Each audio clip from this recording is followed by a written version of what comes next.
हर्षद मेहता ने कहा था कि अगर आपको प्रॉफिट बनाना है तो इंडिया में इन्वेस्ट करो। और ये बात आज से लगभग 30 या 40 साल पुरानी बात है। एंड जिन्होंने उस टाइम इंडिया में सच में इन्वेस्ट किया आज वो करोड़पति बन चुके हैं। तो अब आपके मन में एक सवाल आ सकता है कि सर हमने स्टॉक का नाम सुना है, हमने रियल एस्टेट का नाम सुना है, हमने गोल्ड का नाम सुना है, लेकिन इंडिया में कैसे इन्वेस्ट करें? क्या कोई पर्टिकुलर स्टॉक है इंडिया के नाम पे जिसमें हमें पैसा लगाना है एंड करोड़पति बनना है आने वाले 30-40 साल में? सो ऐसा बिल्कुल नहीं है। हमें अगर इंडिया में इन्वेस्ट करना है तो हमें उन चीजों में इन्वेस्ट करना पड़ेगा जो इंडियन इकोनॉमी को ऊपर लेके जा रहे हैं। एंड आज हम उसके बारे में ही बात करने वाले हैं। सो वीडियो को जल्दी से लाइक कर दो एंड चैनल पे न्यू हो तो सब्सक्राइब भी कर लो। अब देखो, अगर हमें इंडिया में इन्वेस्ट करना है यानी कि वो चीजें जो इंडिया को ऊपर लेके जा रही है वो यहाँ पे हमारे पास हजारों मिल जाएगी। एग्जाम्पल मैं आपको दूं तो इंडिया की टॉप कंपनीज हो सकती है, म्यूचुअल फंड हो सकता है, बॉन्ड एंड बहुत सारी ऐसी चीजें हैं जो इंडियन इकोनॉमी को सपोर्ट करती है। यहाँ तक कि हम एज ए इंडियन सिटीजनशिप जब हम टैक्स पे करते हैं तो वो भी इंडियन इकोनॉमी को कंट्रीब्यूट होता है। तो क्योंकि हमारा channel completely stock market based है तो यहाँ पे आपको मैं वही चीजें बताने वाला हूँ,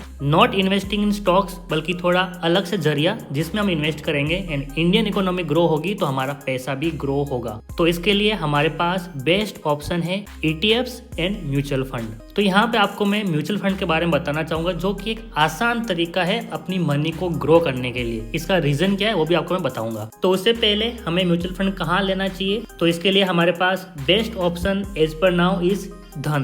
क्योंकि यहाँ पे ना सिर्फ आप म्यूचुअल फंड ले सकते हो, आप ETF भी ले सकते हो, आप स्टॉक के अंदर इन्वेस्टमेंट भी कर सकते हो, आप यहाँ पे ऑप्शन ट्रेडिंग भी कर सकते हो एंड यहाँ तक कि आप कमोडिटी में भी ट्रेड कर सकते हो। So I think this is a best option. तो चलो आगे बढ़ते हैं, हम कैसे करने वाले हैं। तो यहाँ पे आपको मैं किसी स्टॉक के बारे में क्यों नहीं बता रहा हूँ, क्योंकि वहाँ पे आपको एक्टिव रहना पड़ेगा, बार बार आपको स्टॉक को चेक करना पड़ेगा एंड काफी आपको टाइम भी देना पड़ता है, प्लस वहाँ पे रिस्क काफी ज्यादा हाई होती है। क्योंकि अगर मान लो आपने जहाँ पे बाई किए वहां से स्टॉक नीचे गिरना स्टार्ट हुआ तो आपका पैसा काफी लॉस हो सकता है, लेकिन वो सिनारियो थोड़ा बहुत प्रोटेक्टेड है in mutual funds and ETFs। तो यहाँ पे मैं आपको दिखाता हूँ कि म्यूचुअल फंड आप कैसे ले सकते हो धन के अंदर। तो इसके लिए सिंपली आपको धन का ऐप ओपन करना है, वहाँ पे म्यूचुअल फंड पे क्लिक कर देना है। उसके बाद देखो आपके पास बहुत सारे ऑप्शन मिल जाते हैं, जैसे कि large cap, mid cap, small cap and ऐसे बहुत सारे, जैसे कि फ्लेक्सी कैप। मैंने इसके बारे में ऑलरेडी एक वीडियो में डिटेल में बात की है। तो यहाँ पे आपको क्या देखने को मिलेगा, जो लार्ज कैप होते हैं, आप चाहे कौन सा भी म्यूचुअल फंड ले रहे हो,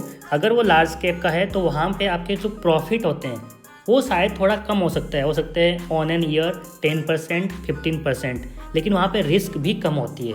एंड अगर हम इसको कंपेयर करें स्मॉल कैप के साथ में तो वहाँ पे रिस्क ज़्यादा होती है लेकिन वहाँ पे रिटर्न भी ज़्यादा होता है, 20%, 25% तक भी मिल जाता है। तो यहाँ पे देखो आपके सामने जो मैंने लार्ज कैप वाला ओपन किया है, सबसे ऊपर वाला आपको दिखा रहा है 3 इयर्स का रिटर्न है 72%। लेकिन यहाँ पे अगर मैं स्मॉल कैप पे क्लिक करूँ तो यहाँ पे देखो 3 इयर्स का रिटर्न है 105%, यानी कि डबल से भी ज़्यादा हो रहा है। सो ये डिफरेंस होता है large cap and mid cap. लेकिन यहाँ पे अगर रिटर्न ज़्यादा है तो रिस्क भी ज़्यादा होती है। एंड कौन से पर्टिकुलर म्यूचुअल फंड में आपको रिस्क कितना है वो आप यहाँ पे क्लिक करके देख भी सकते हो। अगर नीचे की साइड आओगे तो आपको यहाँ पे रिस्क वाला मॉनिटर भी देखने को मिलेगा, जो कि आपको रेड एंड ग्रीन के बीच में फ्लैक्चुएट होता है दिखाई देता है। उसके बाद आप यहाँ पे सब कुछ चेक कर सकते हो कि आपका जो फंड मैनेजर होने वाला है वो कौन कौन है, प्लस इनके बारे में डिटेल भी आपको मिल जाएगी, इन लोगों ने कहाँ पे कितना इन्वेस्ट किया है एंड जहाँ पे भी किया है वो कितना % रिटर्न दे रहे हैं। एंड जिस भी म्यूचुअल फंड को आप बाय कर रहे हो उसने कैसा परफॉर्म किया है वो भी आपको यहाँ पे देखने को मिल जाएगा, प्लस जिन लोगों ने भी इसको बाय किया है उन्होंने कितनी रेटिंग दी है वो भी आपको यहाँ पे देखने को मिल जाती है। सो अगर अब आप चाहते हो कि मैं आपके लिए एक डिटेल वीडियो बनाऊं कि कौन सा म्यूचुअल फंड आपको खरीदना चाहिए एट दिस मोमेंट 2025 के स्टार्टिंग में, ताकि आने वाले 3 साल या 5 साल में आपका पैसा ग्रो हो जाए, तो मुझे कमेंट में ज़रूर बताना। अगर मुझे मैक्सिमम कमेंट आते हैं तो आपके लिए मैं डिटेल वीडियो बनाऊंगा कि कौन सा म्यूचुअल फंड कैसे फाइंड आउट करना है एंड यहाँ तक कि आपको एक आइडिया हो जाएगा कौन सा म्यूचुअल फंड एग्जैक्टली उसका नाम क्या है जो हमें बाय करना चाहिए। तो उसके लिए मुझे इस वीडियो पे एम है 50 लाइक्स का एंड 20 कमेंट्स का। Thank you so much for watching this video. I will see you in the next video.